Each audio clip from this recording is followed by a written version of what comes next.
नमस्कार। खबरां दे इस बुलेटिन च तुहाडा स्वागत। मैं हां परमिंदर कौर। पहलां पेश ने चोणवीआं खबरां। वधी गर्मी ते बिजली की पैदावार च कमी आउण नाल पंजाब च बिजली का संकट होर डूंगा होया। मुख मंत्री कैप्टन अमरिंदर सिंह वल्लों अज तो सरकारी दफ्तर सवेरे 8 बजे तो दोपहर 2 बजे तक खोलण दे हुक्म जारी।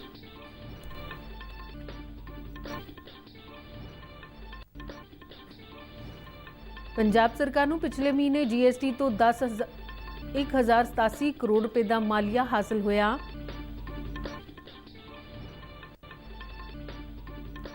जम्मू कश्मीर के पुलवामा जिले सवेर तो शुरू होया सुरक्षा बलों ते आतंकवादियों विचाले मुकाबला जारी।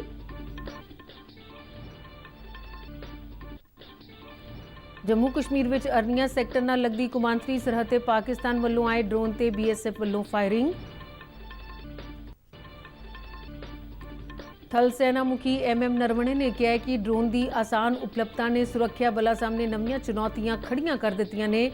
उन्होंने कहा कि ड्रोन के खतरिਆਂ नाल नजिठण लई समर्थावां विकसित कीतियां जा रहीआं ने। कोविड महामारी का प्रकोप घटन उपरंत माता वैष्णो देवी की पवित्र गुफा के दर्शनां लई श्रद्धालुओं की गिणती च भारी वाधा। पहले 6 महीनों दौरान 18,88,000 श्रद्धालुओं ने गुफा के कीते दर्शन। पंजाब च होए 2 ਵੱਖ-ਵੱਖ सड़की हादसों 8 लोगों की मौत, 6 जख्मी।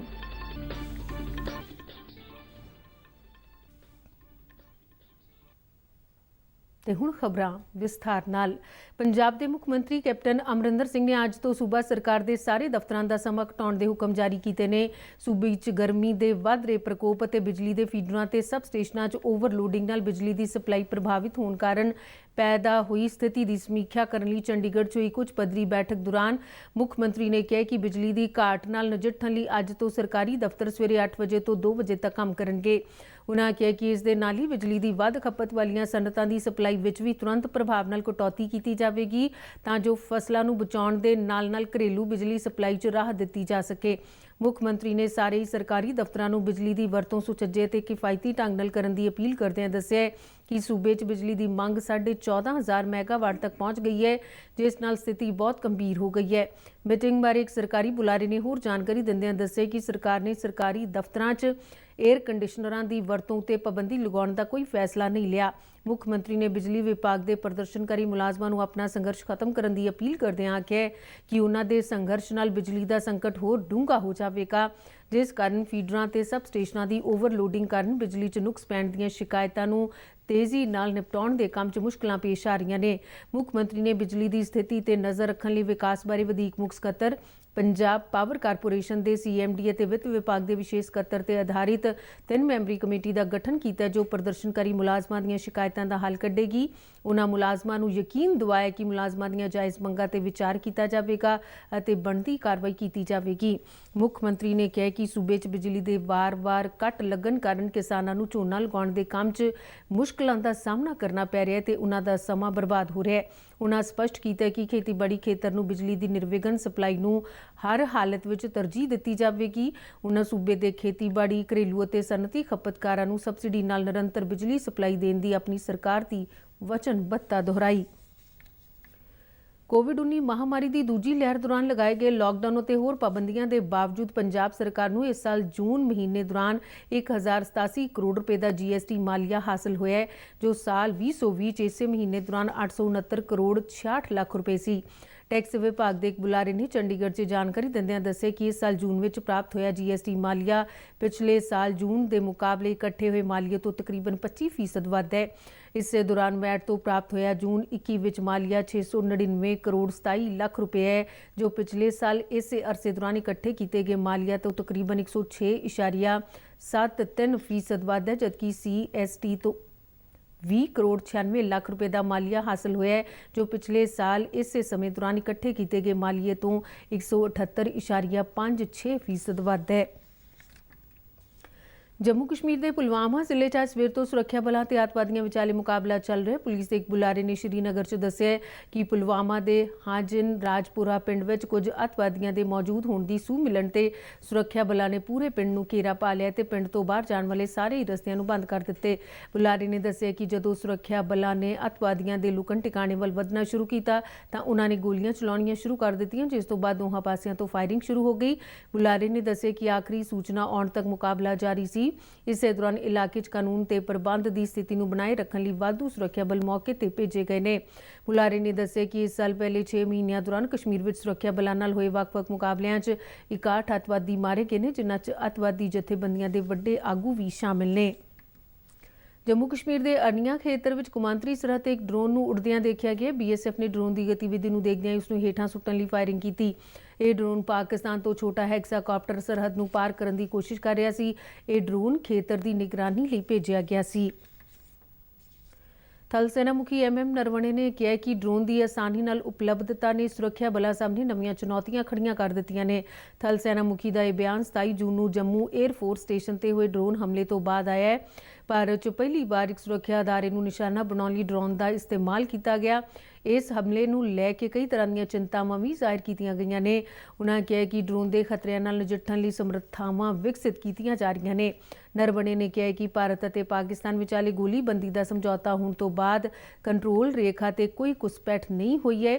ਥਲ ਸੈਨਾ ਮੁਖੀ ਨੇ ਕਿਹਾ ਕਿ ਜੰਮੂ ਕਸ਼ਮੀਰ ਵਿੱਚ ਸਾਡੀ ਅੱਤਵਾਦ ਨਾਲ ਨਜਿੱਠਣ ਅਤੇ ਘੁਸਪੈਠ ਨੂੰ ਰੋਕਣ ਦਾ ਤੰਤਰ ਪੂਰੀ ਤਰ੍ਹਾਂ ਨਾਲ ਮਜ਼ਬੂਤ ਹੈ।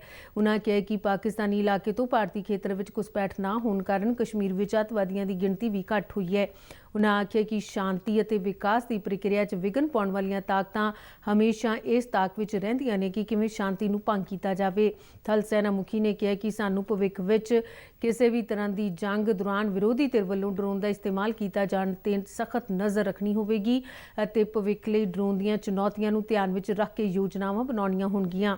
ਨਰਵਣੇ ਨੇ ਕਿਹਾ ਕਿ ਡਰੋਨ ਦੇ ਹਮਲਾਵਰ ਇਸਤੇਮਾਲ ਅਤੇ ਖਤਰੇ ਨੂੰ ਟਾਲਣ ਲਈ ਐਂਟੀ ਡਰੋਨ ਤਕਨੀਕ ਦਾ ਇਸਤੇਮਾਲ ਕੀਤਾ ਜਾ ਰਿਹਾ ਹੈ। ਕੇਂਦਰੀ ਖਜ਼ਾਨਾ ਮੰਤਰੀ ਨਿਰਮਲਾ ਸੀਤਾਰਮਨ ਨੇ ਕੱਲ੍ਹ ਬੰਗਲੁਰੂ 'ਚ ਕੋਵਿਡ ਮਰੀਜ਼ਾਂ ਲਈ ਬਣਾਏ ਗਏ ਬੋਇੰਗ ਫੀਲਡ ਹਸਪਤਾਲ ਦਾ ਦੌਰਾ ਕੀਤਾ। ਨਿੱਜੀ ਭਾਗੀਦਾਰੀ ਨਾਲ ਬਣਾਏ ਗਏ 100 ਬਿਸਤਰਿਆਂ ਵਾਲੇ ਇਸ ਹਸਪਤਾਲ ਵਾਲੇ ICU ਅਤੇ HDU ਤੋਂ ਇਲਾਵਾ ਹੋਰ ਸਾਰੀਆਂ ਲੋੜੀਂਦੀਆਂ ਸਹੂਲਤਾਂ ਵੀ ਉਪਲਬਧ ਨੇ। ਸੀਤਾਰਮਨ ਨੇ ਕਿਹਾ ਕਿ ਨਿੱਜੀ ਭਾਈਵਾਲੀ ਨਾਲ ਬਣਾਏ ਗਏ ਇਸ ਤਰ੍ਹਾਂ ਦੇ ਹਸਪਤਾਲਾਂ 'ਚ ਕੋਵਿਡ ਮਹਾਮਾਰੀ ਨਾਲ ਨਜਿੱਠਣ 'ਚ ਵਧੇਰੇ ਮਦਦ ਮਿਲੇਗੀ। ਇਸ ਹਸਪਤਾਲ ਨੂੰ ਸਿਰਫ 20 ਦਿਨਾਂ 'ਚ ਤਿਆਰ ਕੀਤਾ ਗਿਆ ਤੇ ਬੋਇੰਗ ਇੰਡੀਆ, ਸੈਲਕੋ ਫਾਊਂਡੇਸ਼ਨ ਅਤੇ ਡਾਕਟਰਸ ਫਾਰ ਯੂ ਨੇ ਇਸ ਯੋਜਨਾ ਨੂੰ ਮਿਲ ਕੇ ਮੁਕੰਮਲ ਕੀਤਾ ਹੈ।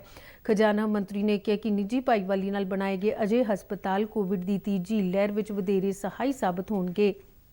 Every state gets allocation as per the intensity of the attack, as per the density of population and the number of vulnerable population. And the central government supplies it well in advance so that they can announce as to how much is being given 7 days prior to the availability. ਦੇਸ਼ ਦੇ ਹੋਰ ਹਿੱਸਿਆਂ ਵਾਂਗ ਜੰਮੂ ਕਸ਼ਮੀਰ ਵਿੱਚ ਵੀ Covid ਮਰੀਜ਼ਾਂ ਦੀ ਗਿਣਤੀ ਘਟਣ ਉਪਰੰਤ ਮਾਤਾ ਵੈਸ਼ਨੋ ਦੇਵੀ ਦੀ ਪਵਿੱਤਰ ਗੁਫਾ ਦੇ ਦਰਸ਼ਨਾਂ ਲਈ ਸ਼ਰਧਾਲੂਆਂ ਦਾ ਆਉਣਾ ਲਗਾਤਾਰ ਵਧ ਰਿਹਾ ਹੈ। ਮਾਤਾ ਵੈਸ਼ਨੋ ਦੇਵੀ ਸ਼ਰਾਈਨ ਬੋਰਡ ਦੇ ਇੱਕ ਬੁਲਾਰੇ ਨੇ ਦੱਸਿਆ ਕਿ ਇਸ ਸਾਲ ਦੇ ਪਹਿਲੇ 6 ਮਹੀਨਿਆਂ ਦੌਰਾਨ 18 ਲੱਖ ਤੋਂ ਵੱਧ ਸ਼ਰਧਾਲੂਆਂ ਨੇ ਮਾਤਾ ਵੈਸ਼ਨੋ ਦੇਵੀ ਦੇ ਪਵਿੱਤਰ ਗੁਫਾ ਦੇ ਦਰਸ਼ਨ ਕੀਤੇ। ਬੁਲਾਰੇ ਨੇ ਦੱਸਿਆ ਕਿ ਜੂਨ ਦੇ ਪਹਿਲੇ ਅੱਧ ਦੌਰਾਨ ਪ੍ਰਤੀ ਦਿਨ 2000 ਤੋਂ 3000 ਤੱਕ ਹੀ ਸ਼ਰਧਾਲੂ ਭਵਨ ਤੇ ਪਹੁੰਚੇ ਤੇ ਉਹਨਾਂ ਨੇ ਗੁਫਾ ਦੇ ਦਰਸ਼ਨ ਕੀਤੇ, ਜਦਕਿ ਦੂਜੇ ਅੱਧ ਵਿੱਚ ਸ਼ਰਧਾਲੂਆਂ ਦੀ ਗਿਣਤੀ 8000 ਤੋਂ 9000 ਤੱਕ ਪ੍ਰਤੀ ਦਿਨ ਪਹੁੰਚ ਗਈ। ਬੁਲਾਰੇ ਨੇ ਦੱਸਿਆ ਕਿ ਇਸ ਸਾਲ ਦੇ ਪਹਿਲੇ 6 ਮਹੀਨਿਆਂ ਦੌਰਾਨ 18,88,000 ਸ਼ਰਧਾਲੂਆਂ ਨੇ ਗੁਫਾ ਦੇ ਦਰਸ਼ਨ ਕੀਤੇ। ਬੁਲਾਰੇ ਨੇ ਕਿਹਾ ਕਿ ਇਸ ਮਹੀਨੇ 6 ਹੋਰ ਨਵੀਆਂ ਰੇਲ ਗੱਡੀਆਂ ਦੇ ਸ਼ੁਰੂ ਹੋਣ ਨਾਲ ਸ਼ਰਧਾਲੂਆਂ ਦੀ ਗਿਣਤੀ 'ਚ ਵਧੇਰੇ ਵਾਧਾ ਹੋਣ ਦੀ ਸੰਭਾਵਨਾ ਹੈ। ਪੰਜਾਬ ਦੇ ਗੁਰਦਾਸਪੁਰ ਅਤੇ ਮੋਗਾ ਜ਼ਿਲ੍ਹਿਆਂ 'ਚ ਕੱਲ੍ਹ ਹੋਏ 2 ਵੱਖ-ਵੱਖ ਸੜਕ ਹਾਦਸਿਆਂ 'ਚ 8 ਵਿਅਕਤੀਆਂ ਦੀ ਮੌਤ ਹੋ ਗਈ, ਜਦਕਿ 6 ਹੋਰ ਜ਼ਖਮੀ ਹੋ ਗਏ ਨੇ। ਗੁਰਦਾਸਪੁਰ ਦੇ ਡੇਰਾ ਬਾਬਾ ਨਾਨਕ ਸੜਕ ਤੇ ਪੈਂਦੇ ਪਿੰਡ ਪੀਰਾ ਬਾਗ ਕੋਲ ਇੱਕ ਤੇਜ਼ ਰਫ਼ਤਾਰ ਟਿੱਪਰ ਅਤੇ ਕਾਰ ਦੀ ਆਮੋ-ਸਾਹਮਣੀ ਹੋਈ ਟੱਕਰ ਵਿੱਚ 5 ਲੋਕਾਂ ਦੀ ਮੌਤ ਹੋ ਗਈ ਤੇ 2 ਹੋਰ ਜ਼ਖਮੀ ਹੋ ਗਏ। ਮ੍ਰਿਤਕਾਂ 'ਚ 3 ਔਰਤਾਂ ਤੇ ਇੱਕ ਛੋਟੀ ਬੱਚੀ ਵੀ ਸ਼ਾਮਿਲ ਹੈ। ਇਹ ਸਾਰੇ ਆਲਟੋ ਕਾਰ ਵਿੱਚ ਗੁਰਦਾਸਪੁਰ ਦੇ ਸਿਵਲ ਹਸਪਤਾਲ ਤੋਂ ਦਵਾਈ ਲੈ ਕੇ ਕਲਾਨੌਰ ਕਸਬੇ ਨੂੰ ਵਾਪਸ ਜਾ ਰਹੇ ਸਨ। ਜਦੋਂ ਪਿੰਡ ਪੀਰਾ ਬਾਗ ਨੇੜੇ ਪਹੁੰਚੇ ਤਾਂ ਸਾਹਮਣੇ ਤੋਂ ਆਉਂਦੇ ਇੱਕ ਤੇਜ਼ ਰਫ਼ਤਾਰ ਟਿੱਪਰ ਨੇ ਕਾਰ ਵਿੱਚ ਸਿੱਧੀ ਟੱਕਰ ਮਾਰ ਦਿੱਤੀ। ਇਸ ਹਾਦਸੇ ਤੋਂ ਬਾਅਦ ਟਿੱਪਰ ਦਾ ਡਰਾਈਵਰ ਮੌਕੇ ਤੋਂ ਫਰਾਰ ਹੋ ਗਿਆ। ਦੂਜਾ ਹਾਦਸਾ ਮੋਗਾ ਜਲੰਧਰ ਹਾਈਵੇ ਤੇ ਜਲਾਲਾਬਾਦ ਕੋਲ ਹੋਇਆ, ਜਿਸ 'ਚ ਇੱਕ ਛੋਟੀ ਬੱਚੀ ਸਮੇਤ 3 ਔਰਤਾਂ ਦੀ ਮੌਤ ਹੋ ਗਈ ਅਤੇ 4 ਹੋਰ ਜ਼ਖਮੀ ਹੋ ਗਏ। ਪੁਲਿਸ ਦੇ ਇੱਕ ਅਧਿਕਾਰੀ ਨੇ ਦੱਸਿਆ ਕਿ ਸਾਰੇ ਇੱਕ ਕਾਰ ਵਿੱਚ ਮੋਗਾ ਜਲੰਧਰ ਹਾਈਵੇ ਰਾਹੀਂ ਨਕੋਦਰ ਜਾ ਰਹੇ ਸਨ। ਜਦੋਂ ਜਲਾਲਾਬਾਦ ਨੇੜੇ ਪਹੁੰਚੇ ਤਾਂ ਸਾਹਮਣੇ ਤੋਂ ਆ ਰਹੀ ਇੱਕ ਦੂਜੀ ਕਾਰ ਨੇ ਉਹਨਾਂ ਦੀ ਕਾਰ ਨੂੰ ਟੱਕਰ ਮਾਰ ਦਿੱਤੀ, ਜਿਸ ਕਾਰਨ ਕਾਰ ਸੜਕ ਕੰਢੇ ਬਣੇ ਇੱਕ ਛੱਪੜ ਵਿੱਚ ਜਾ ਡਿੱਗੀ। ਹਾਦਸਾ ਇੰਨਾ ਜ਼ਬਰਦਸਤ ਸੀ ਕਿ ਮ੍ਰਿਤਕਾਂ ਨੂੰ ਕਾਰ ਦੇ ਦਰਵਾਜ਼ੇ ਤੋੜ ਕੇ ਬਾਹਰ ਕੱਢਣਾ ਪਿਆ। ਤੇ ਇਸ ਦੇ ਨਾਲ ਹੀ ਖਬਰਾਂ ਦਾ ਬੁਲੇਟਿਨ ਖਤਮ ਹੁੰਦਾ ਹੈ। ਨਮਸਕਾਰ।